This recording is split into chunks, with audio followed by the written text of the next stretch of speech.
With the exception of the Bible, every long document is a mixture of good and bad, and the Westminster Confession of Faith is no different.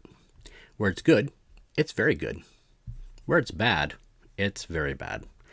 And where it's worst is arguably in chapter 3, where it says, God from all eternity did by the most wise and holy counsel of his own will freely and unchangeably ordain whatever comes to pass. Ordain whatever comes to pass. For hundreds of years, these words have misled Christians into a hard determinism. As I said before, Calvinists are smart enough not to say that God is the author of sin, at least most of them, and Westminster itself makes this exact statement that God is not the author of sin.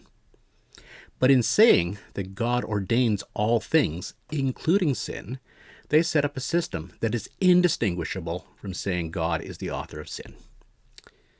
But I've only got 5 minutes, so let's ignore this for the present. Let's focus on the implications of God ordaining all things, including sin.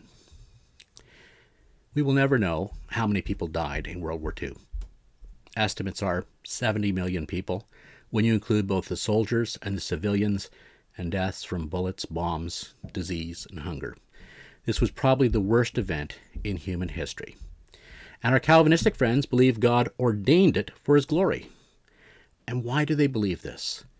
Because they have a theological system encapsulated in the Westminster Confession that says that God, from all eternity, did by the most wise and holy counsel of his own will freely and unchangeably ordain whatever comes to pass. But the Calvinists will protest. Man is responsible. A man named Hitler kicked off the whole thing, and he will be held responsible. Yes, I know this is what your theological system says, but you also believe God ordained World War II for his glory. Within World War II was an event called the Holocaust. In it, 6 million Jews were killed, simply because they were Jewish. Men, women, and children eliminated in the gas chambers, considered to be subhuman. And why? Well, the Calvinist will say that God ordained it for his glory. Bless God. What about crime? When a woman is abused, or when a child is abused? What about the most horrific cases where a child is raped? The Calvinist will tell us the man is responsible for his own sin and he'll be punished by God. And I agree, and this gives me some measure of comfort. Nobody ever truly gets away with his crimes. But, according to the Westminster Confession, the most horrible crimes, crimes like the rape of a child, are ordained by God for his glory. How could this be? Calvinists will mutter something about this deep secrets of God. They'll say, well, we can't know the mind of God, so we can't know why God would ordain this for his glory. But why would God create us to recoil in horror at such crimes if, in fact, it was God's good pleasure? Could it be that Westminster is wrong?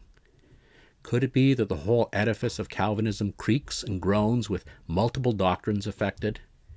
Hard determinism, the Calvinistic view of God's sovereignty, and ultimately personal divine election to salvation?